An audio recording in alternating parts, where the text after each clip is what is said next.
Kapil sir ഇതിൽ നമ്മുടെ പോസ്റ്ററിൽ തന്നെ നമ്മുടെ ഒരു കോമൺ മാൻ്റെ ഫിഗർ ഉണ്ട്, like R K. Narayan common man figure is that.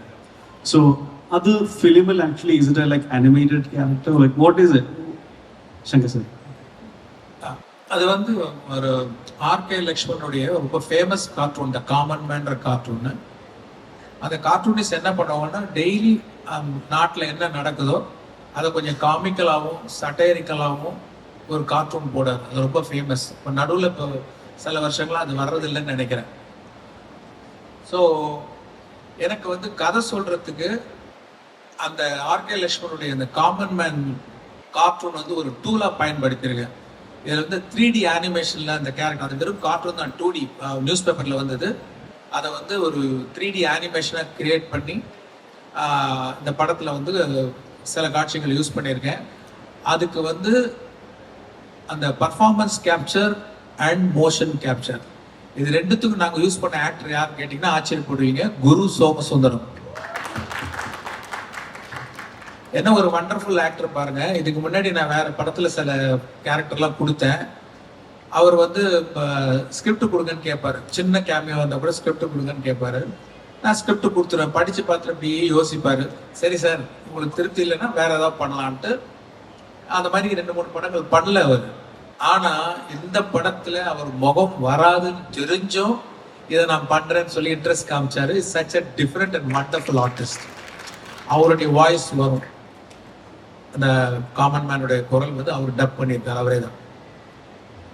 Super.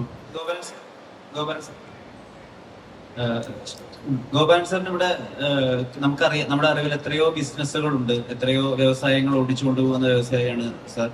അതിനിടയിൽ സിനിമ പോലൊരു വ്യവസായത്തിനോട് ഇത്രയധികം ഇഷ്ടം കാണാൻ ഉണ്ടാവാൻ, അല്ലെങ്കിൽ ഇന്ത്യൻ 2 പോലെ ലിയോ പോലുള്ള വലിയ സിനിമകൾ സാറ് ഡിസ്ട്രിബ്യൂട്ട് ചെയ്യുമ്പോൾ നമുക്ക് സന്തോഷമാണ്. കാരണം ഏറ്റവും നല്ല തിയേറ്ററുകളിൽ ഏറ്റവും ദൃശ്യമികവോടുകൂടി അത് കാണാൻ സാധിക്കും എന്നുള്ള സൗകര്യമുണ്ട്. സിനിമയോട് എന്താണ് ഗോപാലൻ സാറിനോട് ഇത്രയും ഇഷ്ടമുണ്ടാവാനുള്ള കാരണം, ഇത്രയും ബിസിനസ്സുകൾ ഉള്ളപ്പോൾ തന്നെ? കേരളത്തിലെ എല്ലാ സിനിമാ പ്രേമികളും നല്ല സിനിമ കാണാൻ താല്പര്യമുള്ളവരാണെന്ന് എനിക്കറിയാം. അതുകൊണ്ടാണ് ഞാൻ ഇങ്ങനെയുള്ള സിനിമകൾ ഏറ്റെടുത്ത് നല്ല പ്രൊപ്പഗൻഡ ചെയ്തിട്ട് കാര്യങ്ങൾ വേറെ പ്രധാനപ്പെട്ട കാര്യങ്ങളൊന്നുമില്ല. കാരണം ഒരു കലാകാരന് ഒരു കല മനസ്സിലുണ്ടെങ്കിൽ മാത്രമേ അങ്ങനെയുള്ള കാര്യങ്ങൾ ചെയ്യാൻ സാധിക്കുള്ളൂ. അത് എന്ത് റിസ്ക് എടുത്തിട്ടും ചെയ്യാനുള്ള ഒരു മനസ്സ് വരാനുള്ള കാരണം. Hi Shankar sir.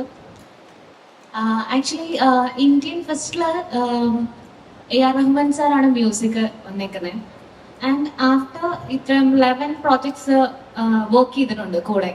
അപ്പോൾ ഇപ്രാവശ്യം എന്താണ് അനിരുദ്ധിന് പ്രിഫറൻസ് കൊടുക്കാനുള്ള കാര്യം എന്താണ്? ஆக்சுவலா வந்து 2.0 படம் முடிஞ்சிருச்சு. ஆனா அதுல வந்து அந்த பேர்டு கேரக்டருடைய விஎஃப்எக்ஸ் அது சரியா செட் ஆகல. ஒரு விஎஃப்எக்ஸ் கம்பெனியில கொடுத்தோம், அது சரியா செட் ஆகல. திருப்பி ஸ்கிராச்லேருந்து வேற டிசைன் பண்ணி எக்ஸிக்யூட் பண்ண வேண்டிய ஒரு சுச்சுவேஷன் வந்தது. அதுக்கு வந்து அந்த கம்பெனி வந்து ஒரு 1 இயர் கேட்டாங்க அந்த பேர்டை திருப்பி ரீக்ரியேட் பண்ணி ஃபைனல் ப்ராடக்ட் கொடுக்கறதுக்கு. அந்த 1 இயர் எனக்கு வேலை இல்லை.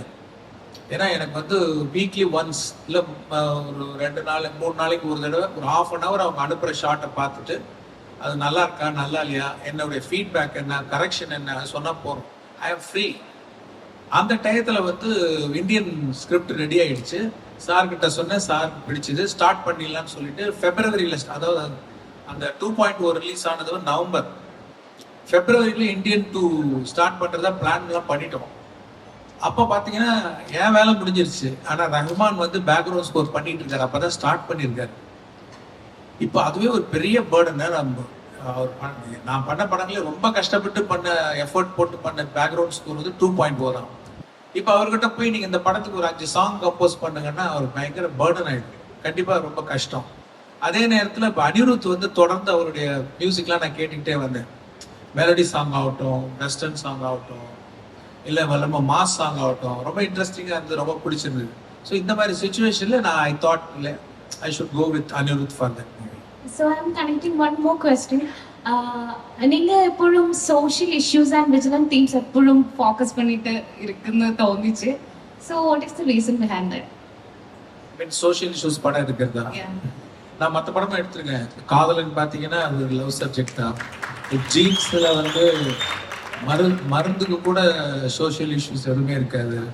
பாய்ஸ் எடுத்தேன், அப்புறம் எந்திரன் எடுத்தேன். எல்லா ஜானரும் பண்ணணும்னு ஒரு இன்ட்ரெஸ்ட் இருக்கு. இன்னொன்று, நான் எப்போவுமே என்னை வந்து ஒரு ஆடியன்ஸாக தான் வச்சு படம் எடுக்கிறேன். ஐ மீன் காமன் மேனாக வச்சு தான் படம் எடுக்கிறேன்.